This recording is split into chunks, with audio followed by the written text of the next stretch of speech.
아멘. 영광의 박수를 주님께 돌리십시다. 우리 찬양대가 날마다 부흥한 것 같아요. 오늘 설교 제목을 한번 따라해 보십시다. 둘이 하나 되는 것이 축복입니다. 우리 어렸을 때는 이 수학을 배울 때 하나 더하기 하나부터 배우지 않습니까? 산수를 배울 때. 근데 성경은 하나 더하기 하나는 더 큰 하나다 이렇게 가르쳐주고 있습니다. 유대인의 우화집에 보면 갈비뼈 도둑이라는 이야기가 나옵니다. 노마의 황제가 이 가장 유명한 이 유대인 랍비집을 방문했습니다. 그러면서 그가 성경을 흠집내고 이 유대인 랍비에 대해서 이 무시하기 위해서 한 가지 이야기를 합니다. 하나님은 도둑이라고 이야기를 해요. 유대인 랍비가 갑자기 하나님을 도둑이라고 그러니까 아니 뭐 하나님이 도둑이냐 이렇게 이야기를 합니다. 그러자 하나님이 도둑인 이유가 있다는 거예요. 그것은 아담이 잠들 때 아담이 허락도 받지 않고 갈비뼈를 훔쳐가지고 여자를 만들었다. 그러니 하나님 도둑이 아니냐, 하나님 도둑질한 게 맞지 않느냐 이렇게 막 따지니까 유대인 랍비가 가만히 들어보니까 하나님이 훔치기를 훔친 거가 맞는 이야기거든요. 아무 말도 못하고 가만히 있는데 그런 모습을 보고 그 집에 아주 조그마한 딸이 끼어듭니다. 황제에게 부탁이 있다고 해요. 뭔 부탁이냐 그랬더니 어젯밤에 도둑이 들어서 우리 집에 있는 황금 쪼가리 몇 개를 훔쳐갔는데 오늘 아침에 보니까 접시를 그 황금 쪼가리에다 더 많은 금을 붙여가지고 접시를 만들어 왔다는 거예요. 좌우지간 그 황금 쪼가리를 훔쳐갔으니까 도둑이지 않느냐, 그 도둑을 붙잡아 달라 이렇게 이야기하니까 이 황제가 하는 말이 그런 도둑이면 우리 집도 좀 들었으면 좋겠다 이렇게 이야기하더라는 거죠. 그러니까 이 랍비 딸이 하는 말이 하나님은 그런 도둑이다. 하나님은 갈비뼈 하나를 훔쳐갔지만 더 크게 아름다운 여자를 만들어서 아담에게 주시지 않느냐. 과연 그 도둑을 도둑이라고 말할 수 있겠느냐 이렇게 이야기하더라는 것입니다. 인간에게 가장 하나님이 주신 큰 축복이 뭐냐? 그것은 가족을 주신 것입니다. 공동체를 준 거죠. 성도들에게 있어서 가장 큰 축복은 뭐냐? 교회를 주신 것입니다. 전번주 중고등부 찬양 집회가 끝나고 경품 추첨을 했습니다. 그런데 상품 추첨을 하는데 모든 사람들을 놀라게 한 내용이 있었어요. 거기에 상품 추첨 이름만 쓴 게 아니고 위에다가 몇 구절을 써놨더라고요. 그런데 깜짝 놀란 게 뭐냐면 거기에 어떤 분이 장난으로 그렇게 써놓은 거예요. 본인이 쓴 것이 아니고 다른 사람이 거기다 써놨는데 애인 구함 이렇게 쓰여진 거죠. 누구라고는 제가 말은 않겠지만 목사 개인적으로 생각하면 그분뿐만 아니고 혼자 계시는 모든 분들에게 애인이든 뭐든지 생겨서 행복하게 되었으면 좋겠습니다. 아마 그렇게 장난 쓰신 분은 좀 외롭게 보였는지 어쨌는지 모르겠어요. 성경에 하나님이 그런 말씀이 있어요. 이 축복된 삶, 그건 뭐냐? 먼저 이 땅에 살면서 사람들이 어떻게 살아갈 때 축복된 삶을 살아갈 수 있느냐? 함께 할 때 축복된 삶이 있다는 것입니다. 따라합시다. 함께 할 때 축복받습니다. 생떼쥐베리가 쓴 어린 왕자라는 이 책이 있습니다. 아이들이 읽는 책이 아니고 어른들에게 읽게 하는 책인데요. 지구에 도착한 어린 왕자가 있는데 그가 살았던 이 별에는 화산 2개가 있고 바오밥 나무가 있고 어디서 날아왔는지 모르지만 이 꽃을 피고 있는 장미 한 그루가 있습니다. 그 어린 왕자가 살았던 별의 이름이 B612호라는 행성입니다. 자기 행성을 떠나서 다른 행성을 돌아다니다가 마지막 지구에 도착해서 지구에서 이 모습을 사람들이 사는 모습을 그리우면서 인간이란 뭔가 어떻게 살아간가를 생각하게 하는 동화집입니다. 그가 맨 처음에 도착한 곳이 사막인데 사막의 산에 높이 올라서서 소리를 한번 질러봅니다. 안녕! 하고 소리를 지르니까 저 밖에서 들려오는 메아리가 다시 안녕, 안녕, 안녕 이야기를 합니다. 이 어린 왕자가 다시 물어봐요. 너는 누구냐? 이렇게 물어보니까 반대로 또 메아리가 불러와서 너는 누구냐? 너는 누구냐? 너는 누구냐? 그럽니다. 그러자 이 어린 왕자가 다시 크게 외치기를 내 친구가 되어줘. 그러니까 반대편에서도 똑같이 내 친구가 되어줘라고 이야기합니다. 마지막 그 소리를 듣고 이 어린 왕자가 크게 외치기를 그렇게 얘기합니다. 나는 외로워 하고 소리를 지릅니다. 그러자 메아리가 나는 외로워 하고 소리를 질러요. 이 메아리를 들은 어린 왕자는 혼자 그런 생각을 합니다. 참 얄궂은 별이다. 메마르고 뾰족뾰족한 산밖에 없고 사람들이라고 생각한 게 상상력도 없고 남이 한 말 그대로 따라하고 이 내가 있는 별에는 이 정말 이 심술구쟁이 이 꽃이지만 장미꽃 한 송이가 있어서 늘 나한테 말을 걸어주기도 하는데 여기는 말 한마디 걸어주는 곳 사람이 없다. 그렇게 이야기합니다. 오늘 섬기가 나눔의 교회가 별이라고 한다면 그 누군가가 여러분 옆에서 안녕하고 인사할 줄 모릅니다. 안녕하고 인사하는데 확 지나가 버린다면 아마 그 사람 마음속에 그런 생각이 들 거예요. 얄궂은 교회다. 응? 너는 누구냐? 이렇게 생각할지 모릅니다. 그리고 마음속에 그 누군가가 내 친구가 되어줘 하고 외로워하는 사람이 있는지 모를지 모릅니다.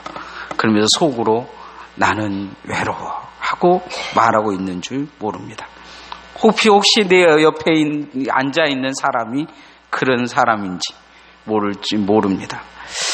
이 땅에 많은 사람들은 이 외로움을 간직하고 삽니다. 성경에 보면 최초의 하나님의 왕자로 선택을 받은 이 아담은 그런 외로움을 간직한 그런 왕자였습니다. 하나님이 모든 복을 주셨지만 하나님이 딱 보니까 외로운 거예요. 부족한 게 있는 것입니다. 세상을 맨 처음에 창조했을 때 하나님이 지구를 만들어 놓고 딱 보니까 지구에 이 공허함과 혼돈함과 깊은 어둠이 있었던 것처럼 아담에게 모든 복을 하나님이 다 주셨는데 아담의 마음속에는 이 혼돈과 공허와 외로움이 있었던 것입니다. 그래서 하나님은 그 외로움을 덜어주기 위해서 화를 만들어 주십니다. 하나님은 오늘 그 외로움을 한번 보십니다. 자, 2장 20절 말씀 한번 같이 읽어봅시다. 시작. 아담이 모든 가축과 공중의 새와 들의 모든 짐승에게 이름을 주니라. 아담이 돕는 배필이 없으므로, 돕는 사람이 없으므로 외롭게 보셨다는 거죠. 인간의 삶에는 반드시 돕는 손길이 있어야 됩니다. 돕는다는 것은 함께 한다는 것입니다. 내 삶에 누군가 함께 해주지 않으면 그 삶은 외로움이요 결국 흑암과 공허 속에 잡혀질 수밖에 없습니다. 아프리카의 속담에 빨리 가려면 혼자 가고 멀리 가려면 함께 가라, 이런 속담이 있다고 합니다. 이 말은 아프리카의 사막인 이 사하라 사막을 두고 하는 말입니다. 혼자 가려고 하면, 빨리 죽으려고 하면 그냥 혼자 가라는 거죠. 사막은 절대 혼자 건널 수 없다고 합니다. 그래서 이 아라비아 상인들이 이 사하라 사막을 건너갈 때 반드시 두세 사람씩 동행한다고 합니다. 길을 잃어버리지 않기 위해서 그렇다고 이야기합니다. 성경도 함께 동행하는 삶, 그 삶에 축복이 있다고 이야기를 합니다. 전도서 4장 9절에서 12절에 보면 이런 말씀이 있습니다. 한 사람보다 두 사람이 훨씬 나은 것은 무엇 때문이냐? 한 사람이 넘어지면 다른 사람이 붙들어 줄 수 있다는 거죠. 두 사람이 누워야 따뜻하다는 것입니다. 한 사람이면 싸움에서 지는데 두 사람이면 싸움에서 이길 수 있다. 그리고 삼겹줄은 쉽게 끊어지지 않는다. 전도서 4장 9절에서 12절에 그렇게 말씀하고 있습니다. 함께 가는 것, 함께 있는 것, 이게 축복이라는 것이죠. 이 땅이 그래서 함께라는 낱말을 통해 부부를 만들어 주시고 부부를 통해서 가정을 만드시고 또 이 땅에서 최고의 축복이 뭐냐? 교회를 만들어 주신 것입니다. 함께 가라는 것입니다. 함께 해라는 것입니다. 이게 이 땅에서 축복이요 영적인 축복인 것입니다. 함께 그려지는 그게 축복입니다. 옆에 있는 사람과 함께 하는 게 축복입니다. 내 가족과 함께 하는 게 축복입니다. 자녀가 부모와 함께하고 부모가 자녀와 함께하는 것이 축복인 줄 믿습니다. 그래서 십계명에도 첫 번째 인간이 해야 될 도리가 뭐냐? 부모 공경함, 부모와 함께하는 게 축복이다. 이렇게 말씀하고 있는 것을 볼 수가 있습니다. 여러분, 나 혼자 있는 것은 저주입니다. 함께하는 게 축복이라는 것을 잊어버리지 않기를 소원합니다. 그래서 신앙생활도 늘 함께해야 됩니다. 함께 기도하고 함께 예배하고 함께 가는 것이 축복인 줄 알고 늘 함께 할 수 있는 성도들 되어지기를 소원합니다. 왜 함께 하려고 하냐? 혼자 있으면 죽기 때문입니다. 함께 해야 살리고 보호할 수 있습니다. 그래서 하나님은 아담에게 살리고 보호하도록 갈비뼈를 내어주게 하신 것을 보게 됩니다. 따라합시다. 살리고 보호하는 것이 축복입니다. 탈무드에 있는 유모집에 보면 그런 내용이 있어요. 화가 오늘 아담을 기다리고 있는데 천년이 되도록 안 오는 거예요. 아담은 또 동물들을 돌보느라고 늦어가지고 헐레버떡 해가 넘어간 뒤에 이제 집에 돌아왔습니다. 그러자 화가 막 성질을 내면서 그런 거예요. 뭐라고 이야기하냐면 어떤 여자들하고 놀고 오면서 이제 오냐고 막 따지는 거죠. 그러니까 아담이 하는 말이 정신이 있냐고 없냐고, 세상에 여자라고는 당신밖에 없는데 쓰잘데기 없는 소리 하지 말라고 지체가 그냥 잠이 듭니다. 자, 아담이 잠드는데 화가 아담 몸을 여기를 콕콕 찔러보는 거예요. 자꾸 가슴을 콕콕 찌르니까 이 잠결에 아담이 놀래가지고 깨가지고 도대체 뭐 하는 짓이냐고 그랬더니 이 화가 하는 말이 갈비뼈가 몇 개인지 쉬어본다고 하더라는 것입니다. 오늘 집에 가가지고 남편들 갈비뼈 몇 개인지 한번 쉬어보십시오. 하나 부족하면 저한테 신고하면 제가 경찰에 신고해드리겠습니다. 성형외과에서 시행하는 수술 중에서 아담의 수술이라는 수술이 있습니다. 이 수술은 이 교통사고가 나가지고 머리뼈가 손상되었다든지 아니면 어느 뼈가 재생이 불가할 때 이 갈비뼈 7번하고 8번에 있는 연골을 조직을 띄어다가 그 뼈에 갖다 붙여 놓으면 뼈가 재생된다고 합니다. 특별히 이 턱뼈가 나가버리면 이 갈비뼈에 있는 그 부분을 갖다가 재생할 수 있도록 갖다가 붙인다고 해요. 어린아이가 태어났을 때 귀가 없이 태어난 아이들도 그 뼈를 가져다가 귀를 만들어 가지고 붙여놓으면 귀가 된다고 합니다. 신기한 일이죠. 갈비뼈가 이런 재생 능력을 가지고 있다는 것이 이 과학자들을 통해서 이 확인되어지고 있습니다. 그래서 특별히 이 쥐의 갈비뼈도 가져다가 이것저것 만들어 보면 그 만들고 싶어 하는 것을 만들 수가 있다고 합니다. 하나님께서 이 갈비뼈를 사용하셨는지 알 수 있는 내용입니다. 갈비뼈의 또 한 가지 기능은 뭐냐면 갈비뼈가 제대로 붙어 있지 않으면 인간은 쉽게 죽어버립니다. 여러분 지나가다가 누가 살짝만 쳐도 여러분이 버틸 수 있고 숨 쉴 수 있는 것은 갈비뼈가 있기 때문입니다. 근데 갈비뼈가 없다면 누군가 여러분을 가슴을 툭 치면 여러분 심장이 멎어버릴 것입니다. 아니면 허파가 바람이 부익했는데 펑 터져버릴 것입니다. 근데 누군가 여러분을 때려도 펑 터지지 않는 이유는 갈비뼈가 여러분을 보호하고 있기 때문입니다. 갈비뼈는 이처럼 재생의 능력을 가지고 있고 보호의 기능을 가지고 있습니다. 아담에게서 갈비뼈를 빼내서 이렇게 여자를 만든 것은 아담이 그렇게 재생의 능력, 사람을 살리고 보호하도록 만들어 놓으신 것입니다. 여자 또한 그런 것이죠. 오늘 21절, 22절 말씀 한번 같이 읽어보십시다. 시작. 여호와 하나님이 아담을 깊이 잠들게 하시니 잠들매 그가 그 갈비뼈 하나를 취하고 살로 대신 채우시고 여호와 하나님이 아담에게 취하신 그 갈비뼈로 여자를 만드시고 그를 아담에게로 이끌어 오시니.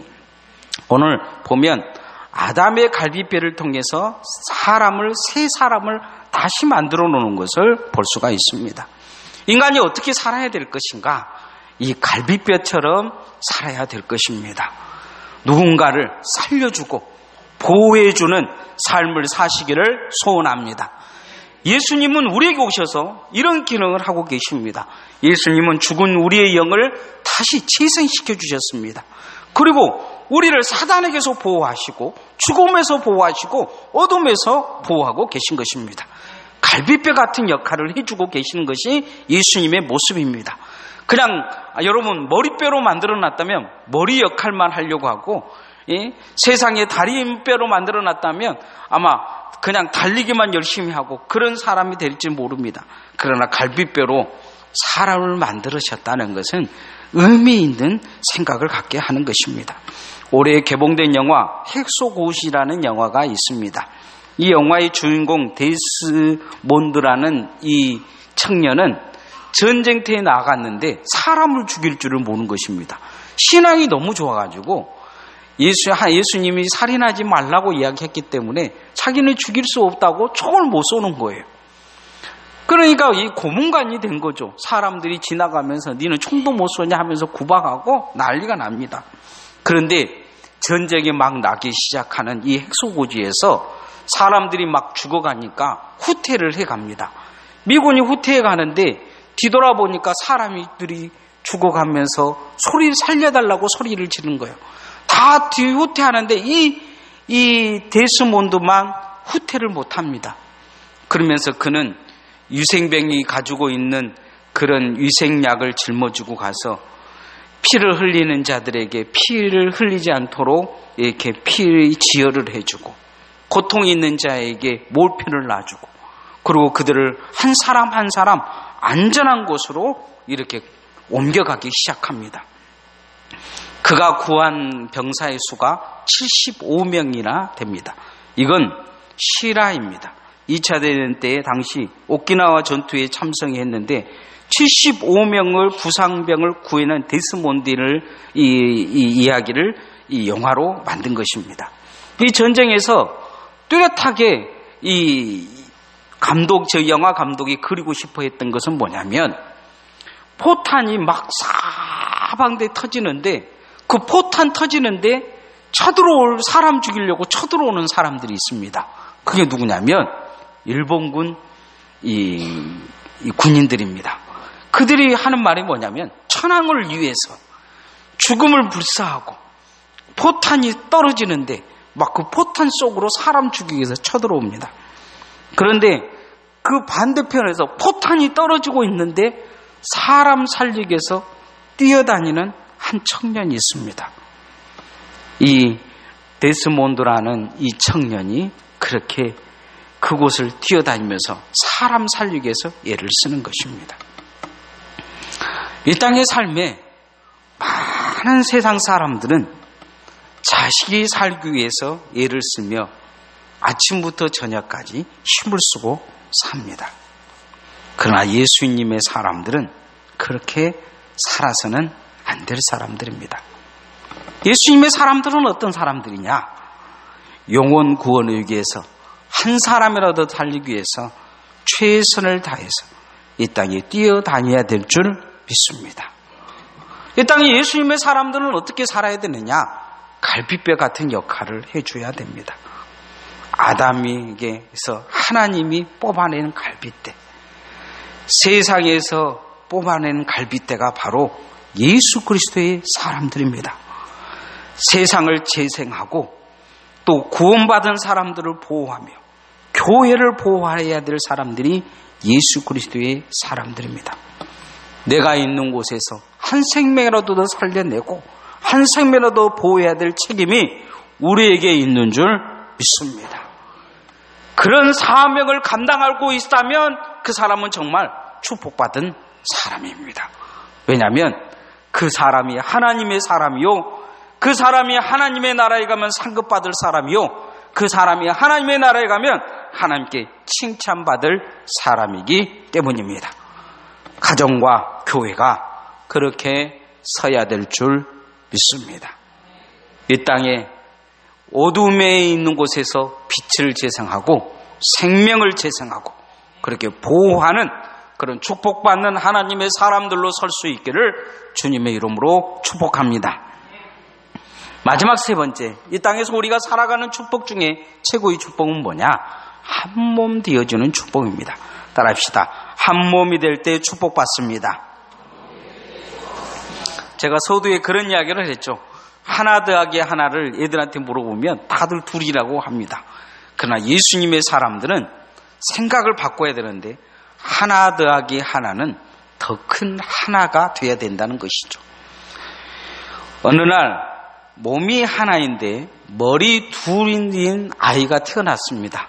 그래서 사람들이 이게 한 사람이냐 두 사람이냐 이렇게 논란이 일어났어요. 그래서 최고로 똑똑하다는 납비를 데려다가 물어봤습니다. 납비도 곰곰이 생각해보면 답이 안 나오는 거예요. 그래서 막대기 하나를 가져오라고 했습니다.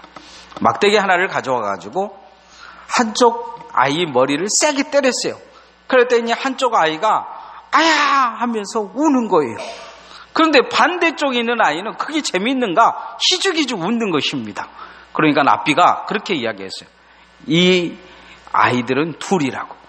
왜냐하면 만약에 하나였다면 한쪽 머리를 때렸을 때 아팠을 때 다른 쪽 머리도 같이 울었다면 이들은 한 생각을 가지고 있기 때문에 둘이지만 한 아이를 때렸는데 다른 아이가 웃었으니까 이건 둘이라 그렇게 이야기하는 것입니다. 하나 된다는 것, 하나라는 것이 무엇인가를 기준으로 가르쳐주고 있는 유대인 우화입니다. 몸은 서로 연결되어 있어서 조그마한 가시가 찔린다면 발에 가시가 찔리면 입은 아야 하고 외칩니다. 머리도 아파서 견디지를 못해요. 발에 가시가 찔렸는데 손이 오그라듭니다. 그러잖아요. 발에 가시가 찔렸는데 손이 덜덜덜 떨려요. 왜냐하면 온몸의 신경이 연결되어 있기 때문입니다. 한 몸 되었기 때문이죠. 한 몸이라는 것은 세포가 서로 연결되어 있고 고통과 아픔도 슬픔도 서로 나눈 것을 한 몸이라고 합니다. 그런데 한 몸인데도 고통을 느끼지 못하는 병이 있습니다. 대표적인 병이 뭐냐면 나병입니다. 우리가 문둥병이라 그러죠. 사람들이 가끔 이 전라도 말 중에 이 문둥아 그런 말을 많이 하죠. 경상도도 툭 하면 문둥아 그런 이야기가 나는데 그건 뭐냐면 아픔을 느끼지 못하기 때문이죠. 아픔을 느끼지 못한 병. 성경은 이걸 저주받은 병이라 이야기를 합니다. 신앙생활 하면서도 가장 문제성이 있는 신앙이 뭐냐? 함께 하지 못하는 신앙은 아주 문제성이 있습니다. 남의 고통이 내 고통으로 다가오지 않고 남의 고통을 보고 즐거워한다든지 기뻐하다든지 그 신앙은 문제 있는 신앙입니다. 남의 고통이 나의 고통으로 남의 아픔이 나의 아픔으로 다가와야 그게 진정한 교회된 모습입니다. 이 땅에서 한 몸 되는 축복, 그것은 두 가지 형태로 주셨는데 먼저 가정으로 주셨습니다. 부부가 한 몸이다 이렇게 이야기합니다. 또 하나는 교회가 한 몸이다 이렇게 이야기합니다. 교회는 특별히 예수 그리스도의 몸이다 이야기하면서 우리는 각 지체다고 이렇게 이야기하고 있습니다. 한 몸 되어질 때 진정한 축복이 있습니다. 오늘 그 축복을 이야기하십니다. 23절 24절 한번 같이 읽어보십시다. 시작. 아담이 이르되 이는 내 뼈 중에 뼈요 살 중에 살이라. 이것을 남자에게서 취하였은즉 여자라 부리르라 하니라. 이러므로 남자가 부모를 떠나 그의 아내와 합하여 둘이 한 몸을 이룰지로다. 오늘 성경에 아담이 그렇게 이야기합니다. 아담이 내게 있어서 최고의 축복이다 이렇게 이야기하는 걸 볼 수 있습니다. 아담이 그렇게 이야기해요. 하나님이 너 한 몸이 되라 이야기보다 아담이 화를 보면서 저는 나의 한 몸이다 이렇게 고백하는 모습을 볼 수가 있습니다. 이미 결혼해서 살아보신 분들은 알겠지만 사람이 한 몸 되어 결혼해서 한 몸 되어 산다는 것이 쉽지가 않습니다. 부부싸움 한 이유가 뭡니까? 생각이 다르기 때문이죠. 그러나 살아가면서 같아지며 일치되어져 가는 것입니다. 그렇다고 해서 제가 힘들다는 것은 아닙니다. 어떤 사람이 작은 어항을 사서 금붕어에게 짝을 지어주려고 이 짝을 만들어가지고 넣어주었습니다. 처음에는 금붕어들이 처음 만나가지고 너무 좋아가지고 막 뽀뽀도 하고 그랬어요. 그래서 사이좋게 지내다가 어느 날부터 뭐가 마음에 들지 않았는지 군붕어들이 서로 따로 사는 것입니다. 툭 하면 서로 싸우고, 이 주인이 이제 여행을 가기 위해서 이렇게 먹이를 많이 주고 갔는데 보니까 서로 많이 먹으려고 그날 대판 싸웠습니다. 힘이 약한 금붕어가 너무 많이 당했는지 그날 저녁에 시름시름 앓다가 죽어버렸습니다. 다른 금붕어는 마음속에 생각했어요. 이제 혼자 잘 먹고 잘 살겠다, 잘 뒤져버렸다, 그렇게 생각하고 살았는데 이 주인이 돌아와 보니까 금붕어 2마리 다 죽어 있더라는 것입니다. 이유는 다른 금붕어가 썩어서, 어항물이 썩어서 결국 그 금붕어도 살 수 없었다는 이야기입니다. 이 우화는 그런 이야기를 하고 있습니다. 사람은 절대 혼자 살 수 없다는 것입니다.